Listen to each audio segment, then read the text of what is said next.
Hello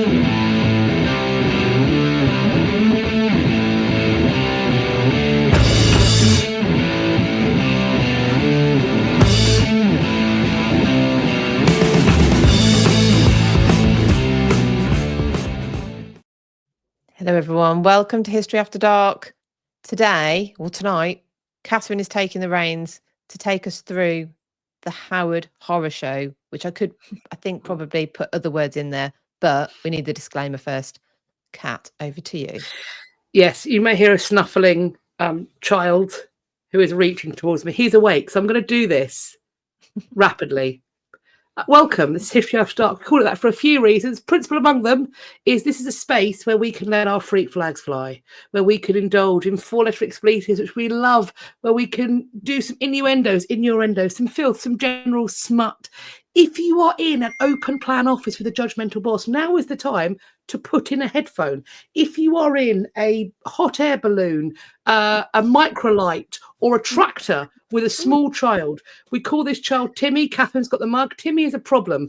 Timmy is the sort of child that reaches out of his blanket to scratch his mother's face. No, Timmy is the sort of child that hears one depraved thing one time, takes it into school with him, repeats it in front of his teacher, who in my head is Miss Honey. Miss Honey, unsurprisingly, isn't like us deviants. She doesn't watch History After Dark, and so she doesn't know the first cardinal rule of History After Dark, which is if you don't know what it means, it's not for you, don't Google it. So she Googles it, and of course she's now traumatized. You're called up to school. Why does Timmy know this thing? Why has he repeated it? Why is Miss Honey in the corner crying? You've now got to pay for therapy. No one needs that. Put a headphone in. I think it's now clear exactly what this is all about.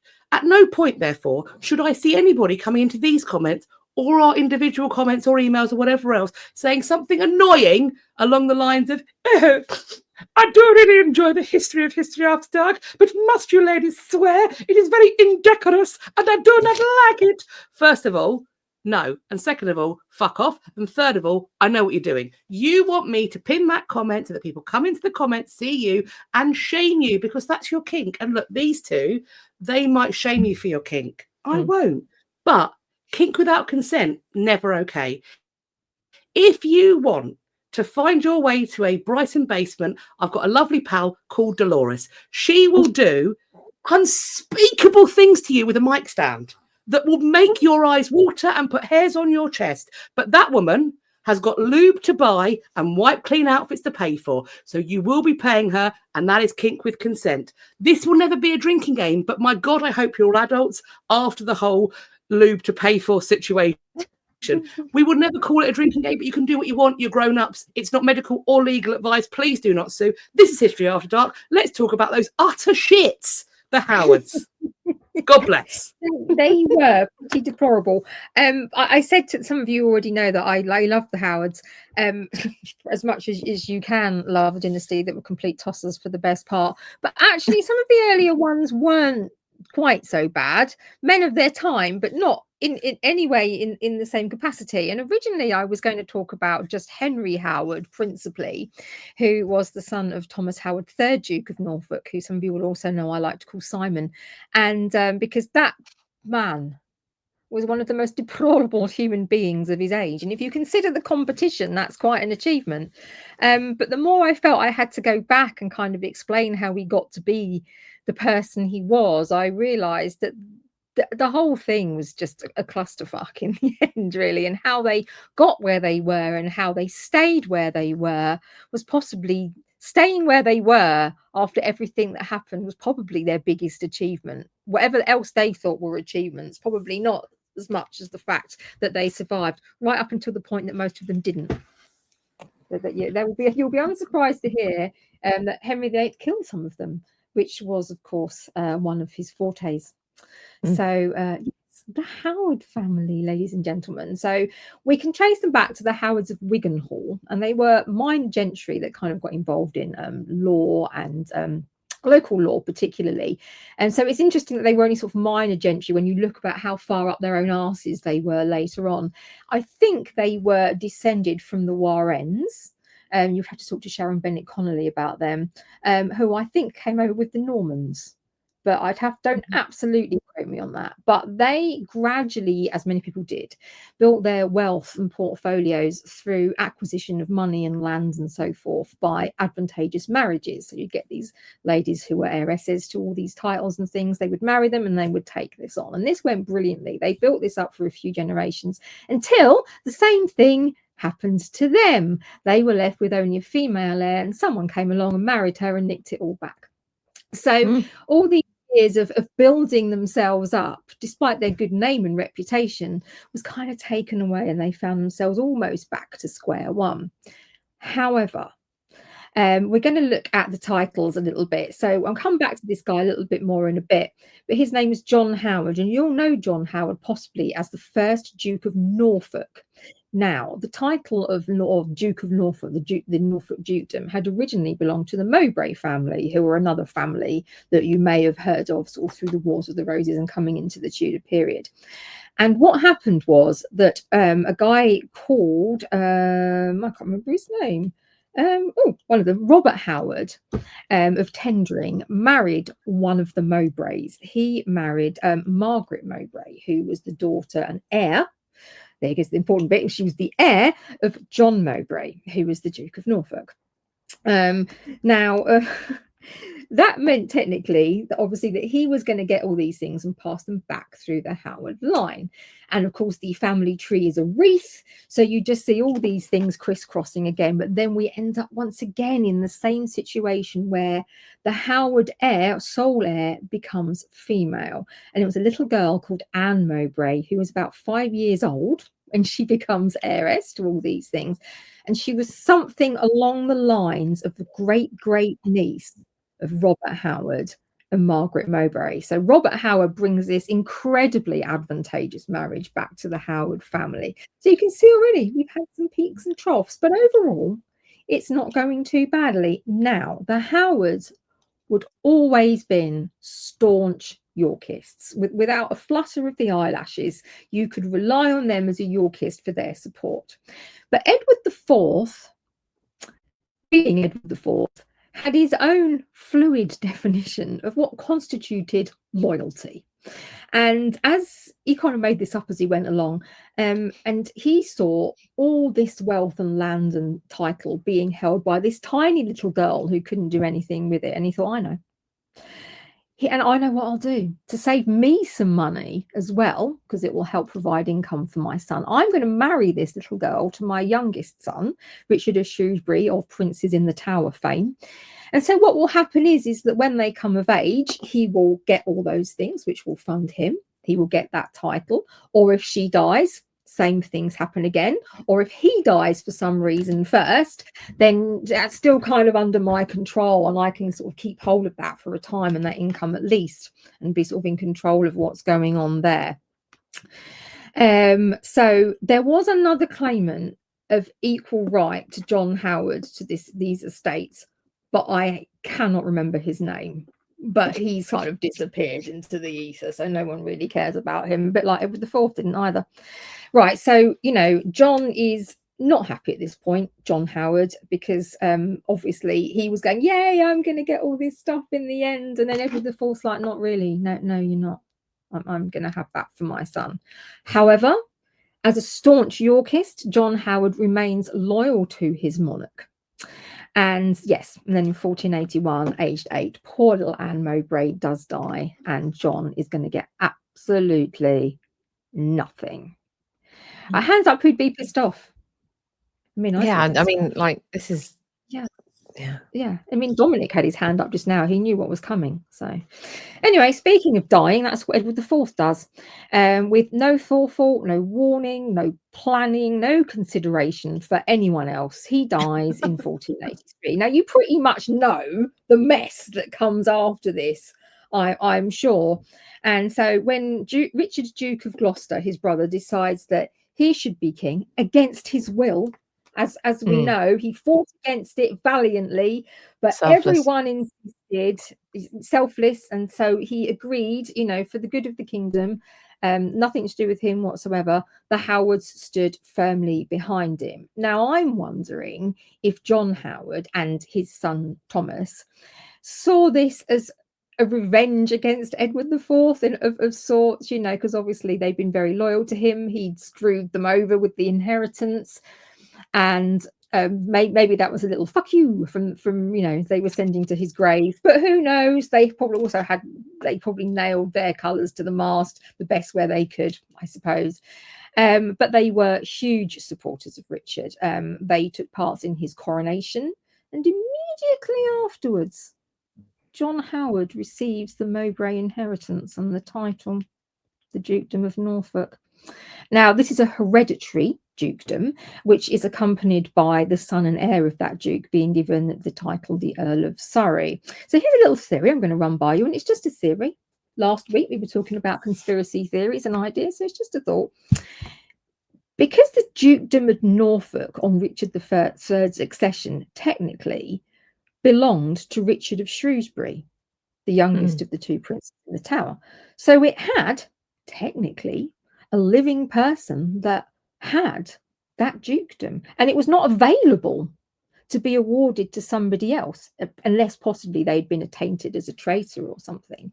So unless it had become free because the new king knew that his young nephew could not be using it anymore because he was dead. Hashtag just saying, just a thought. Make of that what you will. Do comment on that if you feel that maybe there's something in that. Anyway, you might also think that that's wrong, which is your prerogative, but it makes sense in my brain. But anyway, the Norfolks did very well for themselves under Richard III, so bloody good luck to them. They were always extremely loyal to him. And you may know that the Howards were very successful and adept military men on land and later at sea as well. And John and Thomas fought for Richard at the Battle of Bosworth Field. As you all know, Richard was defeated and John was killed at the battle. Now, his son Thomas was captured, but Henry VII did not have him executed. So he was attainted at Henry's first parliament and stripped of all his lands and everything like that. And he was sent to the Tower for 3 years. In 1487, he was offered the chance to escape from the Tower during the rebellion of the Earl of Lincoln, but he refused. Most likely, I suppose, well, he probably knew it would end badly for him, but was it to sort of show, no, now I am going to be loyal to the new king, because at the end of the day he's either going to die in there or get another chance. That's the two ways it's going to go. So maybe he thought it was worth the risk, and it seems to have worked. In May 1489 he was restored to his previous title, which was the Earl of Surrey, but his lands and everything like that was still withheld from him. You don't want him to be making money at this stage. He and his family were quite impoverished. Somebody with money is dangerous, aren't they, at the end of the day, when you're the king? In the same year, he helped to quell a rebellion in Yorkshire and remain the king's lieutenant in the north for 10 years. So he is in a position of trust and power. So in 1499, he returns to court, and then he accompanied Henry VII on a long stay visit to France. So he's rising back. He's gaining trust. He's taken the family from being really at rock bottom, and he's working really hard to build them back up again. In 1501, he was appointed a member of the Privy Council. And so you can see how well he's doing for himself at the minute. And on June the 16th, he was made Lord High Treasurer. And along with John Fox, who was Bishop of Winchester and the Lord Privy Seal, and William Warham, the Archbishop of Canterbury and Lord Chancellor, they became the King's, I can't pronounce this King's Executive Triumvirate. So it's basically like those three people kind of ran the kingdom almost like a political institution. And he took lots of diplomatic missions, including being involved in the negotiations for Katherine of Aragon's marriage to Arthur Tudor in 1501, and accompanied Margaret Tudor to Scotland to put in her marriage to King James IV of Scotland. So he's building. This guy is working his arse off to pick his family up from where they had been previously, which was in the gutter, basically. He became an executor of Henry VII's will. So he must have been a little bit worried at this point that he'd built up all this trust and everything under Henry VII. And we saw that Henry VIII did not like some of his father's counsel and disposed of them, actually, fairly quickly, because they were quite unpopular. But the Earl of Surrey, Thomas Howard, he didn't really have the same unpopularity. He was still untrusted to an extent, but obviously he had a lot of positions. Here he made a little bit of a mistake. So he played a role in Henry VII's coronation. That wasn't a mistake, and served as Earl Marshal, which is traditionally the role of the Duke of Norfolk. But of course, we didn't have a Duke of Norfolk, and in fact, the Duke of Norfolk still does that now. He arranges coronations and state funerals. Here was the mistake. He challenged Wolsey to become Henry's first minister. Now, that clearly was not going to go down very well with Wolsey, whatever Henry VIII felt. So anyway, that's kind of gone on in the background, and he concedes that he's going to have to sort of give this to Wolsey, and he appears to accept it. And in 1513, he took his sons Thomas and Edmund to battle. So he was very pro-war, of course, whereas Wolsey generally wasn't.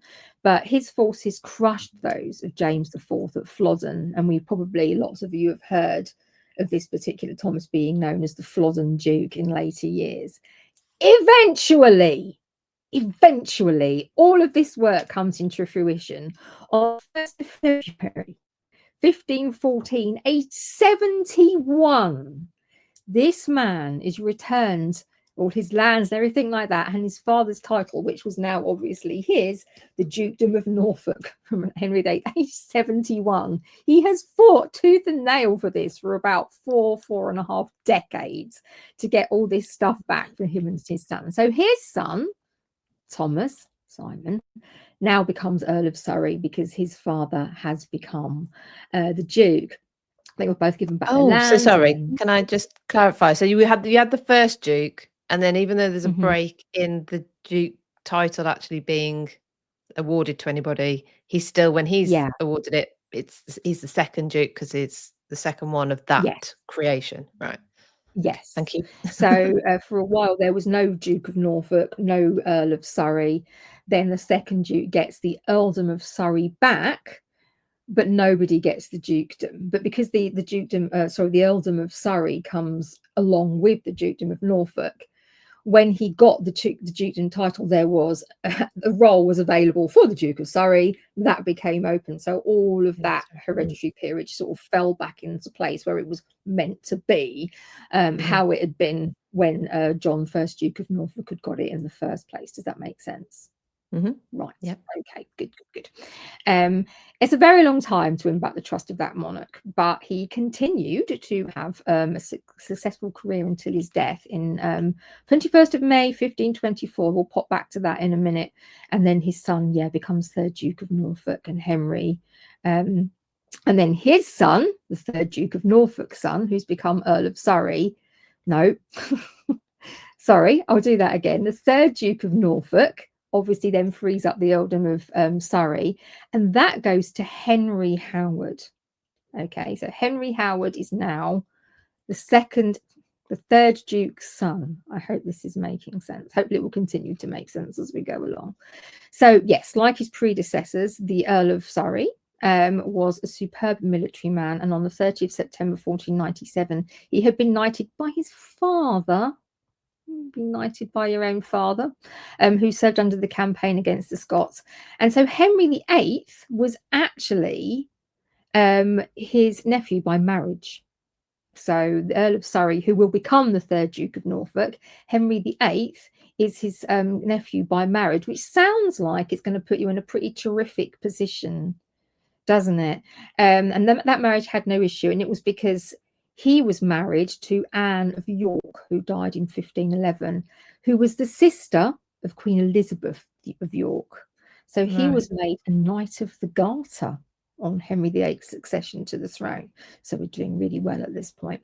In 1513, he married Elizabeth Stafford, the daughter of the 3rd Duke of Buckingham, who we'll come back to, and Eleanor Percy, the granddaughter of Henry Percy, 4th Earl of Northumberland. So he'd got a really good marriage match here. This was fantastic. What could possibly go wrong with that? You'll find out. On the 4th of May 1511, he was appointed Lord High Admiral to the French Navy. So the Howards at this point were arguably riding at the highest point that they ever achieved, which might not sound like it when we get to some of the stuff in future, but they were really riding on the high of that Flodden victory. On the 10th of March 1520, he becomes Lord Deputy of Ireland, and on the 4th of December 22, he becomes Lord High Treasurer when his father, the second Duke at the time, resigns the post. But at this point, his family were at real loggerheads with Cardinal Wolsey. And all their success and so on and so forth is very much frowned. You know how a jealous, bitter place the court was.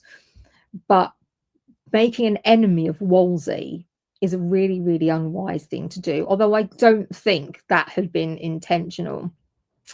And he was given the Lord High Treasurer post, but it was taken away from him by Wolsey, and he's furious.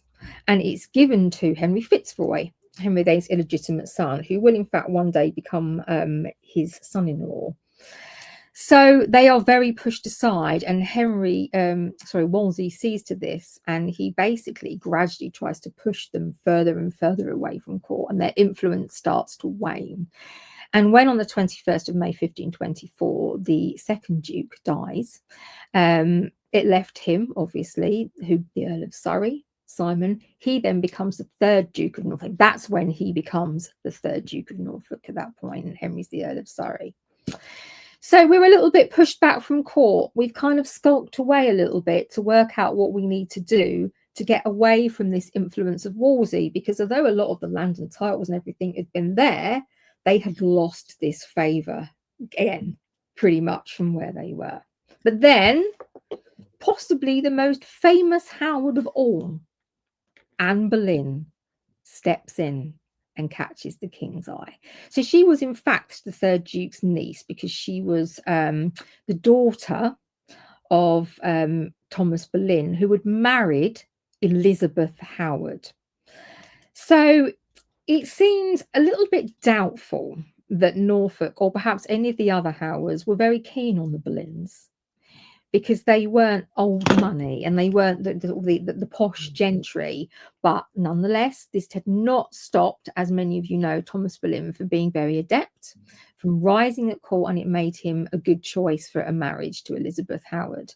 Whatever he thought, though, the Duke of Norfolk, so Norfolk could perhaps learn a little bit from being quite so vocal about the people that he wasn't very keen on and who he needed to watch. And he threw himself into Henry's great matter, to the pursuit of getting the annulment for Henry VIII and Katherine of Aragon's marriage. And this revived the political fortune of the Howards after their little sort of falling out and tete-a-tete with Wolsey. And it did, in fact, putting themselves in that position, had the added bonus of getting revenge on Wolsey himself. So in 1530, there's great excitement in the Howard household, because Anne Boleyn suggests a marriage between Norfolk's eldest son and heir, Henry, who is the Earl of Surrey, Henry Howard, to the king's daughter, Mary. Now, Anne may have been seeing this as a way for her to control Mary, the Lady Mary, because she was a little bit wayward. She wasn't doing all the things that she was meant to do, and just stepping back and not being a princess anymore, and not having any opinions. But as far as the Howards were concerned, up they were going again. This was a fantastic opportunity for huge political influence, and the family would be a lot closer to the throne. However, for some reason, down we come, because Anne changes her mind, and a very miffed Thomas Howard, third Duke of Norfolk, watched his son marry Frances de Vere, daughter of John de Vere, 13th Earl of Oxford, whose grandfather was of Bosworth fame. However, despite losing this amazing opportunity, Howard and Norfolk began to benefit quite a lot from the downfall of Wolsey, and Howard became the king's leading counsellor, and he continued to work on Henry's great matter. So once again, we've dropped, we've raised, we've dropped, we've raised. In 1532, Howard becomes a Knight of the French Order of St. Michael. In May 1533, he becomes Earl Marshal of England. And you say Howard here, are we talking Henry Howard, Earl of Surrey? Duke of Norfolk. He's become the third Duke of Norfolk at this point. Okay. So I was talking about Henry, yeah. In November 1333, his daughter, so again, this looks like a great coup, is married to Henry Fitzroy, who is Henry VIII's Right. illegitimate son. And many people think that Henry Howard will be made into Henry VIII's heir, because obviously he still doesn't have a daughter at this point. Now, it is important to remember at this point that Henry Fitzroy and his daughter Mary Howard did not live together, and they would not to consummate the marriage, presumably because of their young age. So this comes back again a little bit later to be quite unfortunate for the Howards. Now, Norfolk, the third Duke, was a bloody awful husband. I mean, he really, really was an extremely abhorrent man. There's no two ways about it. And although it's reported that there is a little bit of affection within the marriage to start, Norfolk took a mistress, a lady that worked in the household nursery, and her name was Elizabeth or Bess Holland. His wife, as you would be, was absolutely fucking furious. And Norfolk responded to this by moving Bess into the family home and giving her most of Elizabeth's clothes and valuable possessions. He wanted Elizabeth to grant him a divorce, which she refused to do, presumably to piss him off, which it did. He sent her away, basically imprisoned her into what she would have seen would be sort of poverty for a woman of her status. And it was a most improper state of affairs for a woman of her stature, really. She was not meant to be living in this sort of poverty and deprivation and bullying. She, unfortunately for her, even her children sided against her. It's hard to say why, particularly with her daughter Mary. However, you don't know what pressures they had put on them by their father. And also with how the Howards were generally, and Henry Howard, so the Earl of Surrey's, it was his sister, his attitude towards people generally was with a real disdain. So you wonder what he would have thought about the value of women, and therefore whether or not he wouldn't have been bothered that his father was treating his mother so appallingly. But Elizabeth Stafford was so desperate and so alone. She hit the point where she actually wrote to Thomas Cromwell, who her husband, the third Duke, absolutely despised. So I'm sure that enraged him. Of course, that brings Cromwell into the picture. She claimed that, and we don't know this for sure, but she claimed that Thomas Howard, third Duke of Norfolk, had been physically abusive towards her, and that it had the women of her household bind her, tie her up to stop her doing anything and getting away. The reaction by Thomas Howard, but particularly the king, was that she should pretty much apologize to her husband for her unwifely behavior, and then if she was very gracious to him, perhaps that would fix the marriage. So Cromwell thought she should apologise. Yeah, and as the well. king, Cromwell sort of said, well, you should be a bit careful about this, and the king said, no, you need to be a little bit more gracious towards your husband.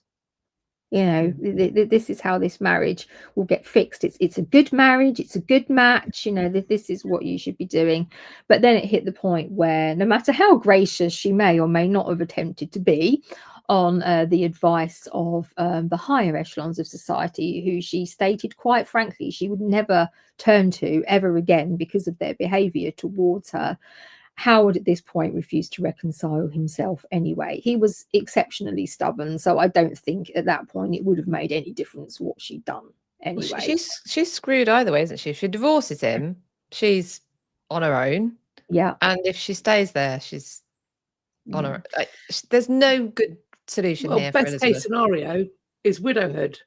Yeah. So, madam, get thee to the apothecary and pick up some arsenic. Yes. Which would have probably done everyone in the long run. But there we go. But yes, so poor Elizabeth Stafford, and of course Buckingham. The Buckinghams do have a history of treason as well, don't they? So whilst technically she was a good match with an extremely good pedigree, for want of a better expression, the Buckinghams weren't always the safest people to hang out with. You didn't Well, quite know no, which not way that now. might go, and then you got guilt by association. So then the Howards are doing pretty well. It's not going too badly. Thomas Howard has earned all these accolades. He's got good positions at court. His son, Henry Howard, who's the Earl of Surrey, is a bit of a pleb, but people generally, it's all going well. It's all going in the right direction. And you don't need me to tell you the story of what happened to Anne Boleyn in 1536. So at this point, it looks as though with Anne falling, the Howards are going to just plummet. And they are very well aware that this is the situation as it is. Norfolk was present at the trials of his niece and nephew and George Boleyn, serving as High Steward, and Surrey, because he was High Steward, Surrey, who would normally take the role of Earl Marshal, took the place of Earl Marshal for his father. So both Norfolk and Surrey stood against George and Anne Boleyn at their trials. The fact that the Howards did not see a spectacular fall from grace following Anne's destruction is quite surprising. So obviously things weren't a high point for them at that point.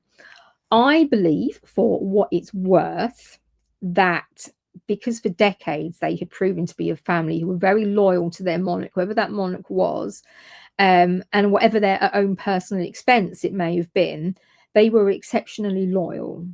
And it was no secret that Norfolk was no fan of Anne's, or indeed, as I touched upon earlier, the Boleyns themselves. So he kind of put a little bit of a distance between himself and Anne and the Boleyns in that respect.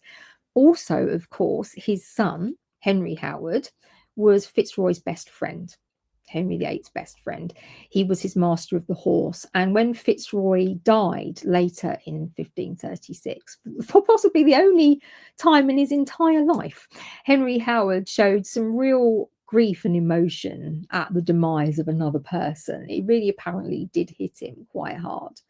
But then, of course, you have this link to Fitzroy that was beneficial to the Howards that was lost. It's been taken away. It's another feather to their cap that has been removed around this time when Fitzroy passes. So it's going up and down. 1536 was a busy year for the king and for the Howards. They had a lot going on. So Howard and Surrey have to make sure that their place is secure, because it's a little bit tenuous at this point. However, again, 1536, we see the Pilgrimage of Grace, and in October, and Howard and Surrey serve for the king during the Pilgrimage of Grace. So obviously this was a time where not everybody wanted to do this, but it was seen as an act of great loyalty. Now, by this time, of course, as we know, Henry VIII is married to Jane Seymour, and so he's brought the Seymours very much into the fold. And Henry Howard, Surrey, because he's an idiot, made no secret of his dislike for the Seymours, like all of them, really. So a little bit like his father being very sort of being prepared to stand against Wolsey. It's an unwise time to make your disdain of somebody known when they are that important to the crown and that important to the king. But that was Henry Howard for you. The bloke was an idiot, basically. He was known to have a really nasty, unpleasant temper and for being really, really quite obnoxious. And an accusation, and probably not an unfair one, that he was favouring the insurgents in the Pilgrimage of Grace, because the Howards as well, another reason why they were thing on dicey ground was they were very openly still pretty Catholic, even after the Reformation. Oh, you're frozen. Catherine is on a hiatus. He was accused of Funny sodding shit. towards the insurgents by a gentleman at Hampton Court, and so hit him. Oh, you went back. Okay. So he hit this chap when they were at Hampton Court Palace, Oh, and he Catherine, was arrested sorry. for Can breaking you? the peace in the King's domain. Where did we get to? Okay. So Henry was known for his unpleasant temper and an opinion which was not uncommon, that he favoured the insurgents of the Pilgrim of Grace because him and his family, the Howards, were extremely Catholic, even though this was post sort of, the notable, I don't know if there was a notable part of the Reformation, but we're in obviously to the Reformation at this point. So a gentleman voiced this at Hampton Court Palace, and Henry Howard hit him, whacked him one. And it's the temper. And he was arrested for breaking the peace in the king's domain. Mm. But he didn't end up having to appear before the Privy Council, thanks to Cromwell, of all people, who hated his family and his family hated him. But the Duke of Norfolk, Henry Howard's father, had approached Cromwell and kind of gone, oh, help, you know. And Cromwell had gone, okay, well, that means you're going to be slightly indebted to me if I do that for you, aren't you? Yes. And so instead, he couldn't get away with it completely, but he was imprisoned at Windsor, where he wrote quite a lot of his poetry, which is not supposed to be too bad, as it apparently. I've not read any of it, but apparently it was not bad, Henry Howard's poetry. Right, so Henry Howard's cretin. But despite this, they sort of keep their heads down as best they can, and they're working their way back up into favour and power again. And they were delighted, of course, to be instrumental in the fall of Thomas Cromwell. Their dislike of him came from jealousy, really, and snobbery, because he was lowborn and they didn't like his success as a result, which is one of the reasons why they didn't like Wolsey. That's not the only reason, but it was the same sort of thing again. And then Henry VIII married another Howard. He married Katherine Howard, who they disliked less than they disliked Anne Boleyn. And she was another niece of the third Duke of Norfolk, because she was the daughter of his well-meaning but useless brother, Henry Howard, who was a terrible soldier. He was shit with money, but he was a very good stepfather. So it's pros and cons, isn't it? Now, here's again something else that I thought of. I think, you've got rid of Wolsey. You've got Thomas Cromwell. He's kind of stepped into Wolsey's place, didn't he? So with the fall of Cromwell, there's a vacancy for this top spot. And I'm pretty sure that Thomas Howard, 3rd Duke of Norfolk, thought, that should be mine. My family have done this and they've done that. My niece is married to the king. She's the apple of his eye. And I felt that he really thought that that was going to be his time. But if you think about it, Henry VIII never really put in place another Wolsey Cromwell figure. Not really. People continued to do well under him, or it ebbed and flowed. I don't know why he did that. I don't know if it was pride because he kept trusting all these people and then he felt that they'd let him down.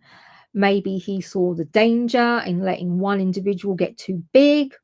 So I don't know what you guys think of this. Norfolk and Surrey were useful. They were good military men. They had people in his family that he did quite like Katherine Howard. They were loyal. So to get rid of them completely, I think, wouldn't have been a very, very wise move. But obviously, something about Howard stopped Henry putting him in that huge position of power. He never achieved it. He never did any better, really, than doing very well, which is still good.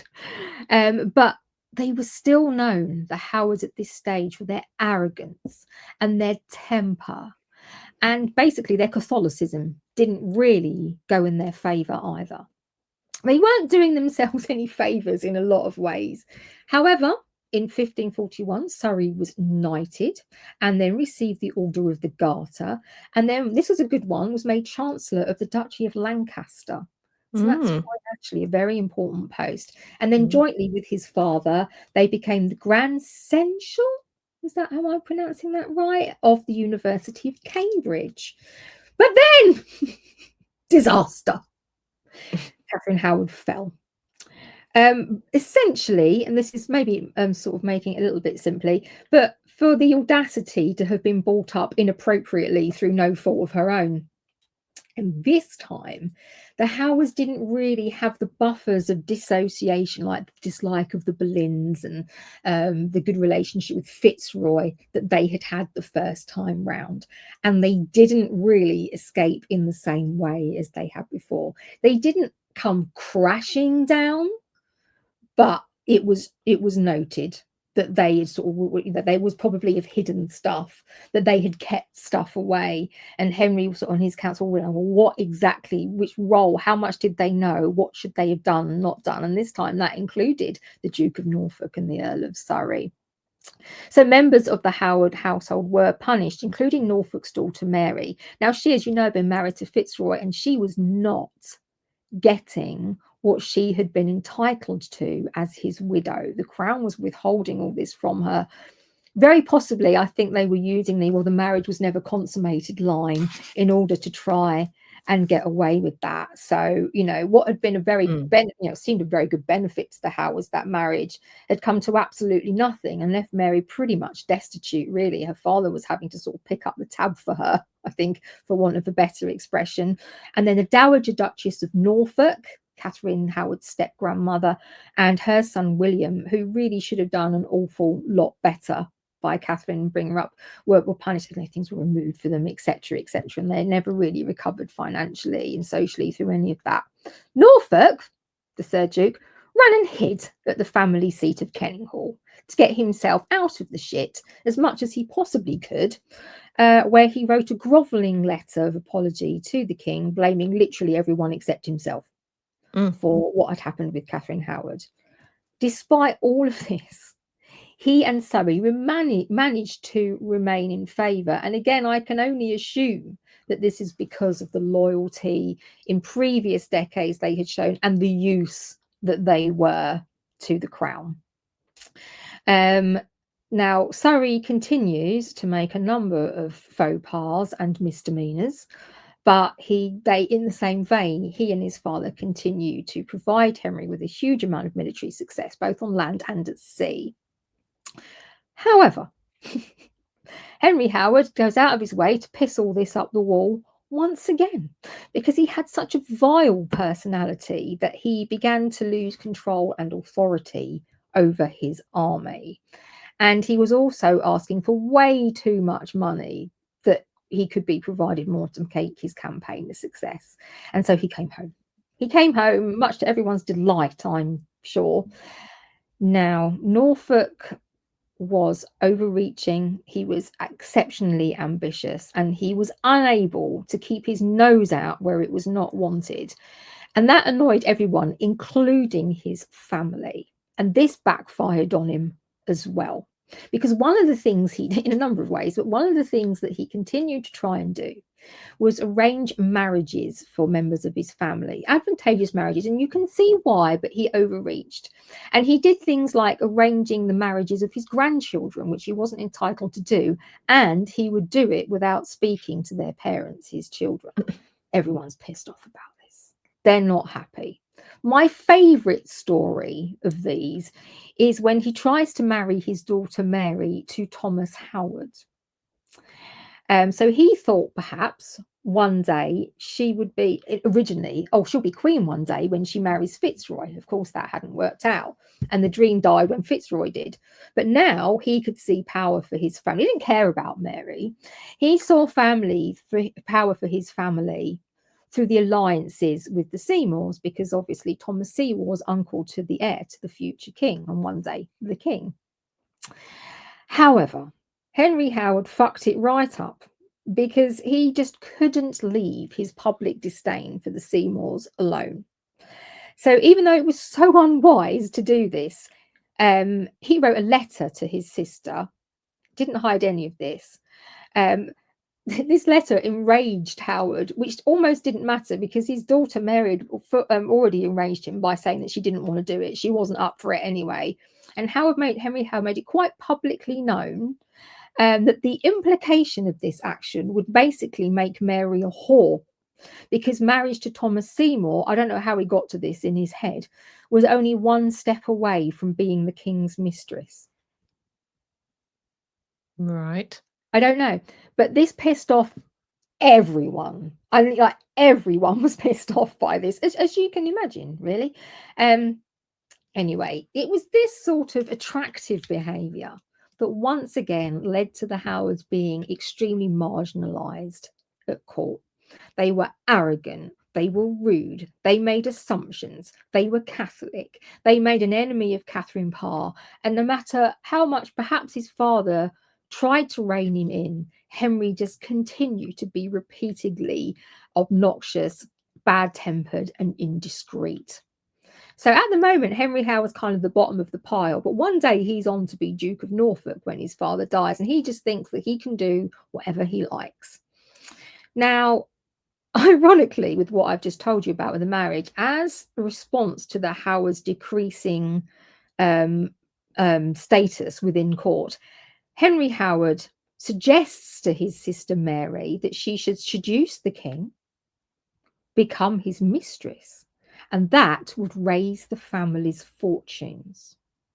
She, and I can kind of see this, told him she'd rather cut her own throat.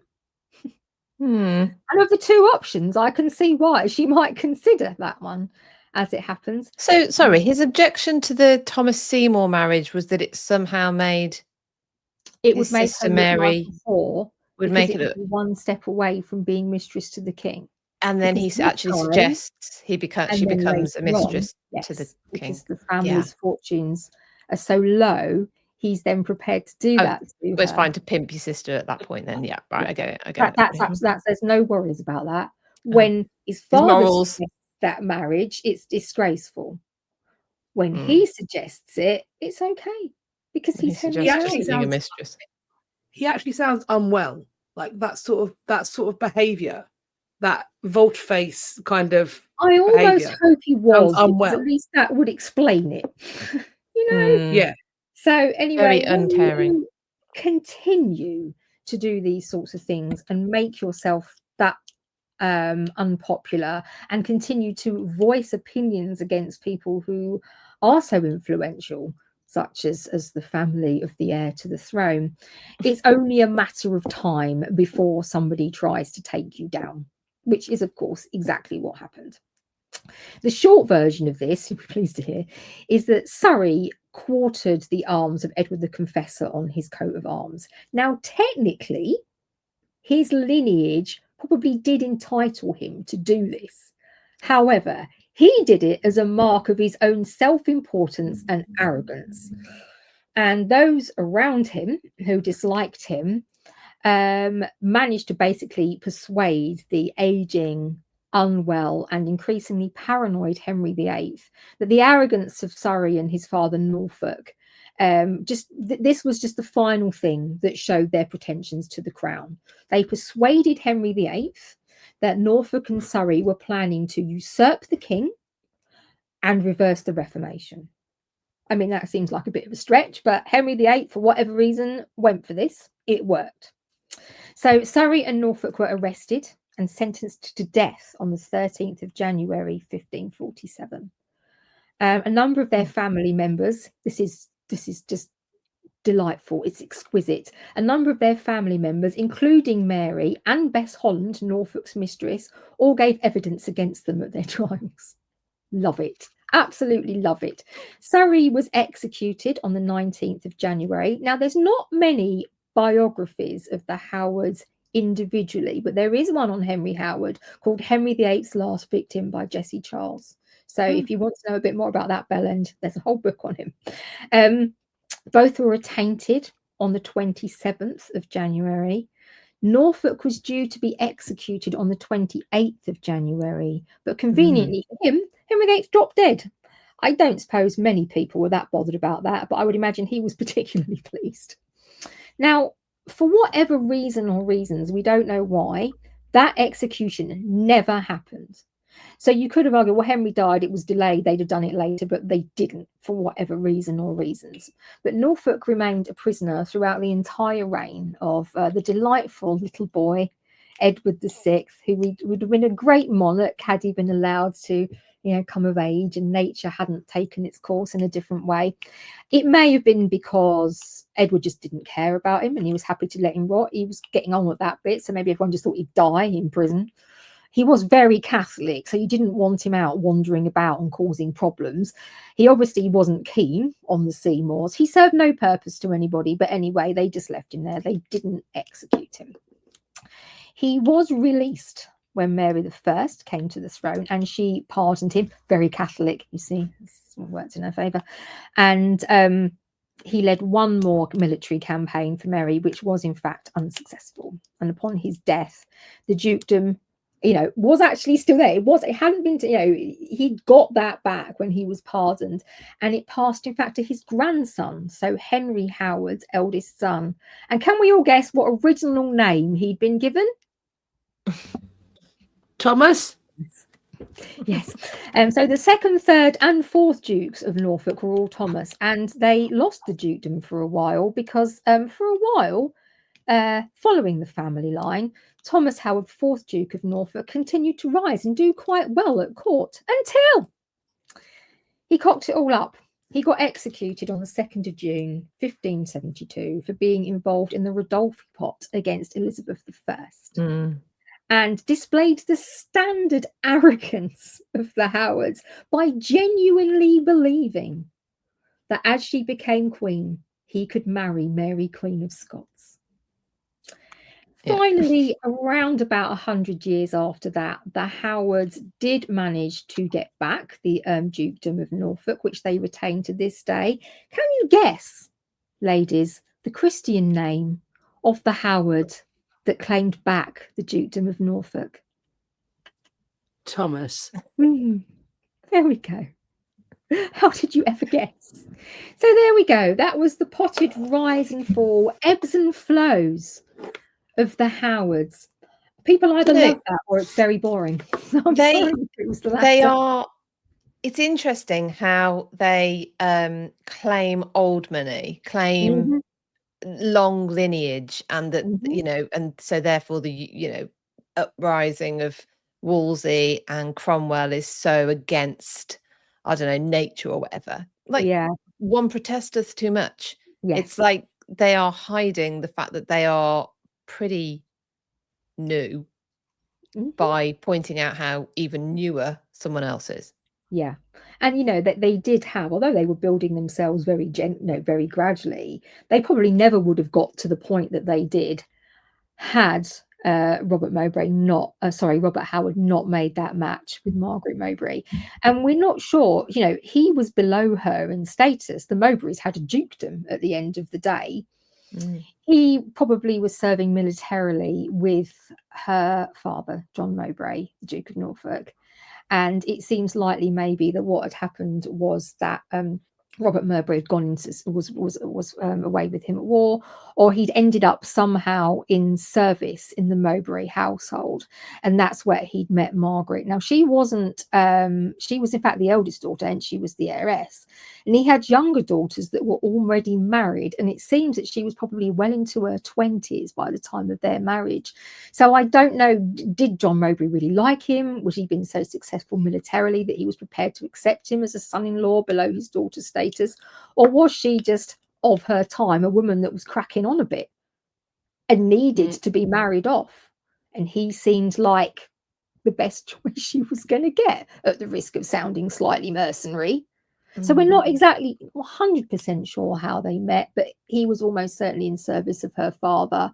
And we're not really sure. It's just conjecture as to why she was allowed to marry a man below her station. But she did. And that ultimately is how we see the line go to the Howards, which eventually was resurrected. Duke of Norfolk was resurrected, even though they kind of lost it because of Edward IV. So it was that marriage that eventually got them to where they were. I cannot see, even with their gradual accumulation of minor gentry titles and things like that they would have risen to the heights that they did. On a side note, I've just done some speed Googling, and we are currently on the 18th Duke of Norfolk. Now, his name is Edward. Oh, damn it. But wait for it. He does have sons. In fact, he has... Are they Thomas, Henry and Edward? They are Henry, Thomas and Philip. So indeed they are. His eldest son, Henry FitzAlan Howard, is the Earl of Arundel. Yes, because Arundel is the seat of the Dukes of Norfolk, which is interesting because it's very, very, very, very, very, very, very far from Norfolk. And it's very, very, very, very, very, very Catholic. Still, but apparently it was from Arundel Castle. It was from Arundel Castle. There was a heist at Arundel Castle. I was literally just about to say that. Yeah, and they've never recovered those items, have they? It was included in it was supposedly the rosary beads that Mary Queen of Scots took to her execution. yeah, it looks like it was a fairly well planned heist. So my hope is that the items that were taken, which include like silver cups connected to being the Earl Marshal and stuff like that, that this was a theft for hire, so the pieces are intact, and hopefully whoever's hired the person to steal it, they will pass away at some point, and their house will be cleared out by their relatives, who will then find the goods. Unless That's it best was case like scenario. a reincarnation of the guy we were talking about last week. It was a reincarnation of Colonel Yeah. Bluff. Yeah. Come back to Yeah. repeat the performance. So if you watched the state funeral of the late Queen Elizabeth II, you'd have seen the Earl of Norfolk, the Duke of Norfolk, because obviously he had staff of office, which he snapped and placed on the Queen's coffin to signify the end of his service to that monarch. And then, of course, immediately began his service to the current monarch, and he will have organised King Charles's coronation, and he would have organised Queen Elizabeth II's state funeral, because that's the sort of thing Earl Marshals do. Yeah. They did a good job. Yeah. I mean, the thing is, they do seem to be towing the company line, at least as far as we know now. But they're in that kind of Wars of the Roses in through the Tudors. There does seem to be a shared fatal flaw in the Howards, that they don't make or keep friends easily. There seems to be, arguably, perhaps, is also something that we see manifesting in Anne Boleyn, a kind of quick temper. Maybe a fierce intelligence, a real sense of one's place in the world, and a desire and an ambition. That this does seem to be, is this some kind of a Howard trait, that it's just, it's ambition and arguably arrogance, because it does play out time and time again, doesn't it, in this family? John Howard, first Duke of Norfolk, who, oh God, you know what, I can't remember if he was the son or the grandson now of Margaret and Robert, and I've put my family tree away. I think he was the son. Anyway, if he wasn't the son, he was the great, like, he was their grandson. He actually was a real, he seems like a fairly decent chap. He had a good reputation. He was obviously very loyal. He was a good military man. And if you look at all his household records, which are at Arundel Castle, you see obviously where he spent his money and where he was, and where that tells you where he was. And he spent, for a man of his position and of this time, an awful lot of time at home, you know, with his family, with his wife and his children.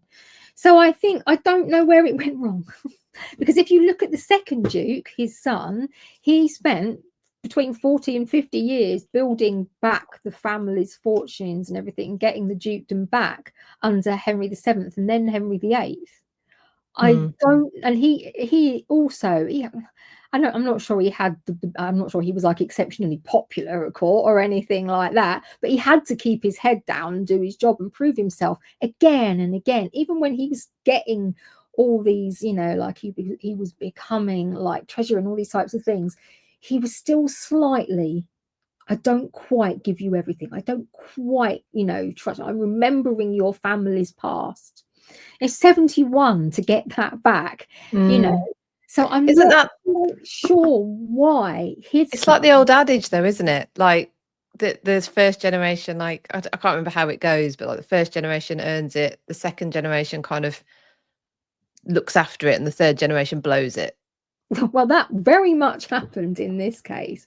I presume Henry Howard's sense of entitlement and arrogance and temper did come from his father, because obviously he watched how his father behaved. He watched how his father treated people. Maybe because they managed to get rid of Wolsey. I don't know why the third Duke had that arrogance, which he was already displaying a little bit as Earl of Surrey, but particularly once he became king. Once he became Duke, I don't know what it was, but certainly it seemed to take a much worse turn around that point. And future Howards, well, I don't know. By the time they'd executed two of them and nearly a third one, maybe they started to think, actually, maybe we should play the game a bit smarter. Start to look at how we're treating other people here. But yeah, I don't know what it was that led, because obviously court was a dangerous place. It was a snippy place. Everyone was two-faced. Everyone was backstabbing. Everyone was out for themselves at the end of the day. But they couldn't contain it. They couldn't contain their attitude and their disdain and their arrogance. And you can have those opinions in private and talk about them amongst yourself. But when you're doing it about Wolsey, when Wolsey's at his peak, when you're doing it about the Boleyns, when the Boleyns are at their peak, when you're doing it about Cromwell, when Cromwell's at his peak, and the same with the Seymours, you know. But I guess the more they did it and the more they got away with it, because they fell, they climbed, they fell, they climbed, does it just become a point where you really do think you're untouchable? Yeah, I think it's telling that when you see them portrayed in fiction, they usually costume in a way that makes them look slightly less kempt. Like, and when they are dressed smart, it almost looks like you've put a pig in lipstick. They're always cast in such a way that they look like thugs.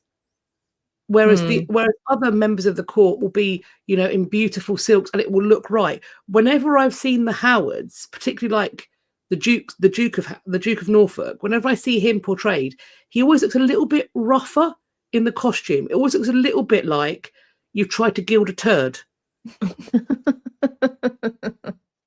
in the examples I've seen him portrayed in historical fiction, I wonder why that's happened. I think we know, but that's. I mean, I suppose you could argue that with Henry Howard, it was just, as the song goes, another little bit of history repeating himself. Because actually, having said that, a third Duke had been married before, and that marriage had ended in no issue. I don't think it was a brilliant marriage, but I don't think it was an awful one. He was quite good to Bess Holland. And apparently, the start of his marriage with Elizabeth Stafford, there was some affection there. I don't know. I don't know what it is. Not many people were pleasant there at all. You know, it was quite the competition for biggest git. But they surpassed themselves. Yeah, usefulness, I think, was probably the main thing that kept them from falling completely, and members of the family's proximity to the throne was another one.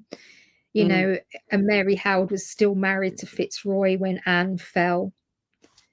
It's, good at making soldiers, good at making daughters. That's the Howards. Yeah, could have been dickheads as well in the later years. Good at being dickheads. So that's Howard. So I hope that was at least a little bit. I'm a bit worried it was a bit dry, but at least it was informative. No. I hope. It was interesting. The whole read about them. They're awful.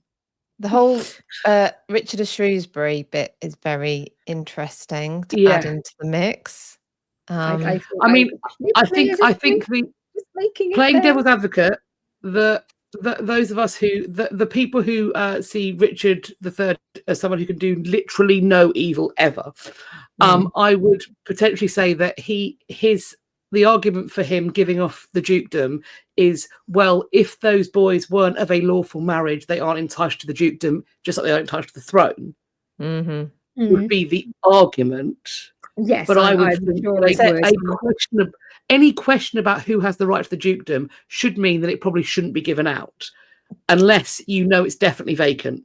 But am I understanding it right that his link to that dukedom was via marriage anyway? So it wasn't. Is that right?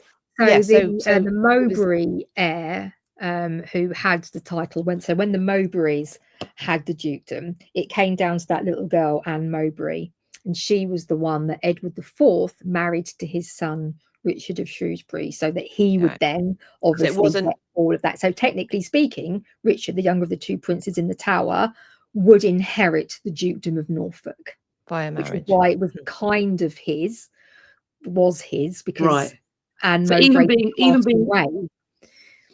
Yeah. So him being a product of a not illegal marriage shouldn't have affected that then, technically, or would it? Him being the product of not a legal marriage shouldn't affect that. No, right? No, because he'd married, whoever he was, he had married the legitimate heiress of the title of the Duke, of the title of Norfolk Dukedom, and all the estate, the money, the plate. You know, it came down to this poor little girl at the end of the day, and she predeceased her husband at the age of 8 when she was 8.